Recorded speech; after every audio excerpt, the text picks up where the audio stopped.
Rainbow जो आपकी book है उसमें लेसन 4 है। इसकी शॉर्ट में समरी बता रहे हैं पहले। अनीस जंग is a renowned English scholar and poet. कि अनीस जंग जो है इसकी राइटर जो है वो एक जानी मानी एक स्कॉलर रही हैं और एक बहुत ही अच्छी पोएट रही हैं। She has worked as journalist and editor for major newspaper in India and abroad. कि उन्होंने एक जर्नलिस्ट के रूप में काम किया है, साथ ही साथ में एक एडिटर के रूप में भी काम किया। काफ़ी अच्छे अच्छे न्यूज़पेपर के लिए उन्होंने काम किया है। और she is noted specially for her living and vivid description. उनको जो है बहुत ही लिविड उनका जो डिस्क्रिप्शन है, यानी जो भी उन्होंने अपने न्यूज़पेपर में लिखा है या जो भी एसेस में लिखा है वो बहुत ही लाइव होता है, बहुत ही विविड होता है। विविड यानी लाइव होता है उसमें, यानी जो भी कुछ उन्होंने लिखा है वो सब कुछ ऐसा दिखता है जैसे कि सामने ही चल रहा हो। In law spring Anees Jung depicts miserable and deplorable condition of follies that lead a life or deprivation in vicious circle of exploitation due to poverty and lack of education।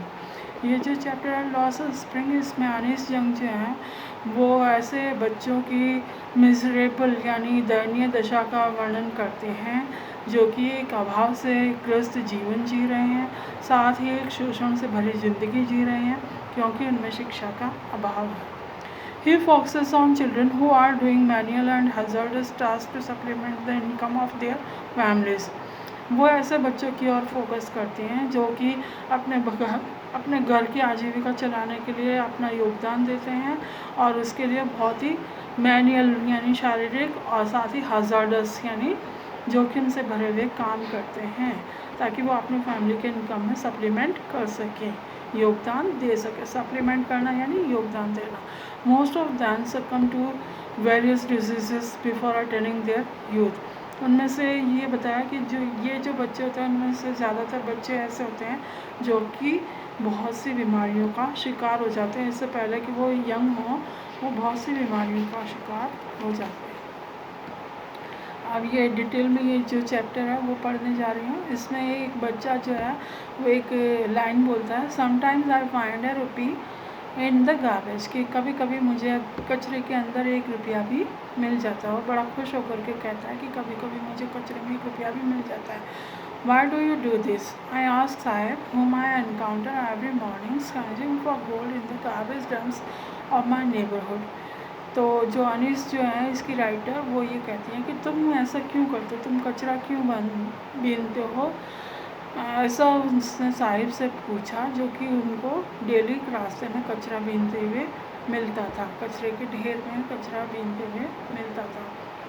Sahib left his home long ago. Sahib के बारे में बताया कि ये जो बच्चा था उसने काफ़ी समय पहले अपने घर को छोड़ दिया था। Set amid the green field of Dhaka. उसका घर जो था वो ढाका में था, हरे भरे खेतों के बीच में। His home is not even a distant memory. यानी उसका घर जो था वो ये नहीं कह सकते कि बहुत पुरानी यादों में शामिल है, बल्कि अभी कुछ समय पहले वो यहाँ पर आकर के बसे हैं। There were many storms that swept away their field and homes. कि बहुत से ऐसे तूफ़ान आए जो कि उनके खेतों को, उनके घरों को बहा करके ले गए। His mother tells him. ऐसा उसकी माँ ने बताया कि जब वो ढाका में रहते थे तो बहुत से तूफ़ान आए और उनके घरों को बहा कर ले गए। That's why they left. और इसी वजह से उन्होंने उस जगह को छोड़ दिया। Looking for gold in the big city where he now is. और अब वो इस बड़ी सिटी में आ गए हैं जहाँ पर वो कचरे के अंदर सोना ढूंढ रहे हैं, यानी उनके लिए वो कचरा ही उनके लिए सोना बन गया है। I have nothing else to do he mutters looking away.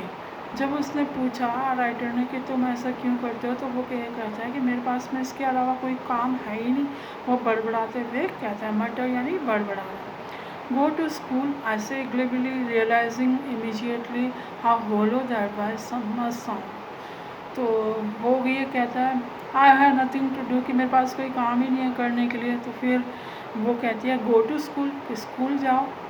हालांकि उसको अपनी एडवाइस जो थी वो काफ़ी हॉलो महसूस हो रही थी, यानी उनको अपनी दी हुई एडवाइस ही काफ़ी खोखली महसूस हो रही थी। उनको लग रहा था कि इसमें कोई सार नहीं है, ऐसे गरीब बच्चों के लिए स्कूल जाना पॉसिबल नहीं है। There is no school in my neighbourhood तो बच्चे ने भी बहाना बनाते हुए कह दिया कि मेरे पड़ोस में कोई स्कूल ही नहीं है।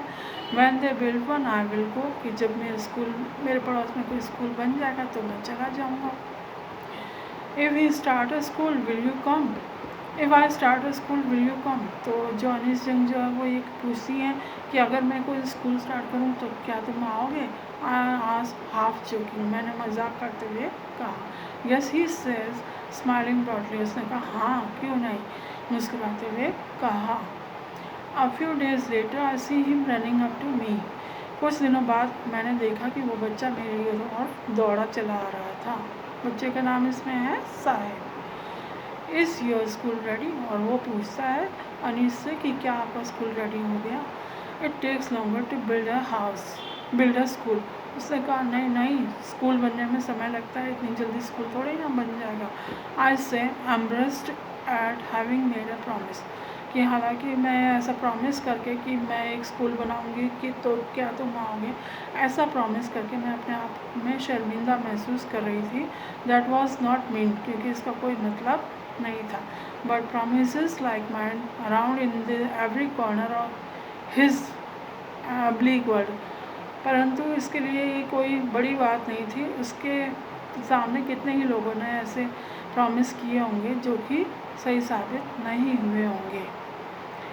After months of knowing him I asked him his name, यानी कई महीनों तक मैंने उसको जाना, फिर मैंने उसका नाम पूछा तो उसने बोला साहिब आलम, कि मेरा नाम साहिब आलम है। He announces he does not know what it means, Saheb Alam यानी राजा, तो वो ये नहीं जानता था कि उसके नाम का मतलब इतना बड़ा है। If he new it's meaning Lord of universe he would have a hard time believing it, कि अगर उसको मतलब का पता होता, कि अपने नाम का मतलब पता होता कि मेरे नाम का मतलब है लॉर्ड ऑफ द यूनिवर्स, यानी इस पूरी धरती का राजा, तो उसको इस बात को बिलीव करने में काफ़ी समय लगता, यानी उसके लिए ये बहुत ही अनबिलीवेबल चीज़ थी।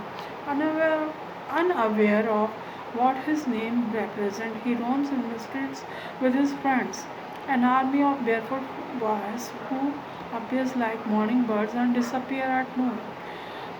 हालांकि वो इस बात से अनअवेयर रहते हुए वो जो है कि उसके नाम का मतलब क्या है, उसका नाम किस बात को रिप्रेजेंट करता है, वो बिल्कुल अनअवेयर रहते हुए, अनजान रहते हुए वह गलियों में घूमता है अपने दोस्तों के साथ में, उन दोस्तों के साथ में जो कि नंगे पैर रहते हैं और एक सेना के समान आते हैं।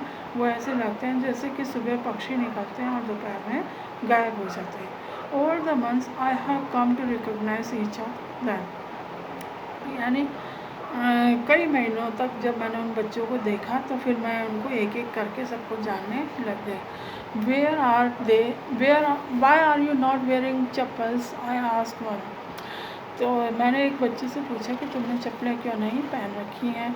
My mother did not bring them down from the shelf, he answer simply, तो उसने शायर होते हुए शर्मिंदा महसूस करते हुए कहा कि मेरी मदर ने शेल्फ से उतार के मुझे चप्पल नहीं दी, इसलिए मैंने नहीं पहन रखी है। Even if even if she did, he will throw them off, कि अगर उसकी मम्मी ने चप्पल उतार भी दी ना शेल्फ से तो भी वो नहीं पहनेगा। Adds another who is wearing shoes that do not match, कि दूसरे बच्चे ने कहा जिसने कि मैच करते हुए शूज़ भी नहीं पहने हुए होते, वो कहता है कि अगर इसकी मदर शूज़ शेल्फ से उतार भी देंगी तो भी ये नहीं पहनेगा। When I comment on it, he shuffles his feet and says nothing. तो जब मैंने उस बच्चे से कहा कि तुमने मिसमैच शूज़ पहन रखे हैं जो कि अलग अलग कलर के हैं, तो वो थोड़ा सा एम्बरेस महसूस किया और वो अपने जूतों को घिसने लगा, शफल करने लगा, यानी पैरों को घिसने लगा और कुछ नहीं बोला। I want shoes says the third boy who was never own a pair of in his life, कि एक तीसरा बच्चा कहता है कि मुझे एक जोड़ी जूते चाहिए, मैंने अपनी ज़िंदगी में कभी जूते नहीं खरीदे।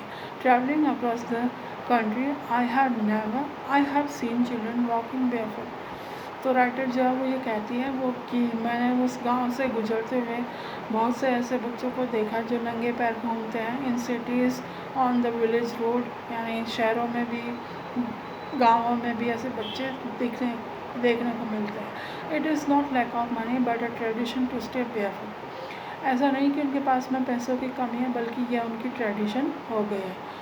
इज़ वन एक्सप्लेनेशन, वो ये कह देते हैं कि हमारे पास पैसे की कमी नहीं है, बल्कि हमारी ऐसी आदत हो जाती है। वो यही एक्सप्लेन करते हैं। I wonder if this is only an excuse to explain away a perpetual state of poverty. ऐसा कह कर के वो अपनी निरंतर चलने वाली गरीबी को छिपा लेते हैं। I remember a story a man from ODP once told me, कि मुझे एक आदमी के बारे में याद है कि जो ओडीपी में रहता था। उसने एक स्टोरी मुझे बताई थी।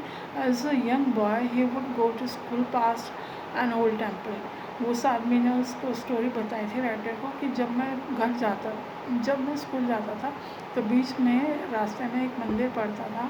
When his father was a priest he would stop briefly at the temple and pray for a pair of shoes. कि जब वो स्कूल के लिए जाता था तो मंदिर के सामने थोड़ी सी देर के लिए रुकता और प्रे करता था कि काश उसको शूज़ मिल जाए। 30 years later I visited his town and the temple which was now drowned in the air of desolation। तो जो राइटर जो है वो ये कहते हैं कि 30 साल बाद मैं उसी गांव में गई तो मैंने देखा वो जो एरिया था वो बिल्कुल तहस नहस था, यानी वो बिल्कुल निर्जन था, वहाँ पर कोई नहीं रहता था। In the backyard there lived the new priest, बल्कि मंदिर के पीछे की तरफ एक नया पुजारी रहता था। There were red and white plastic chair, उसके पास में रेड और वाइट प्लास्टिक चेयर्स थी।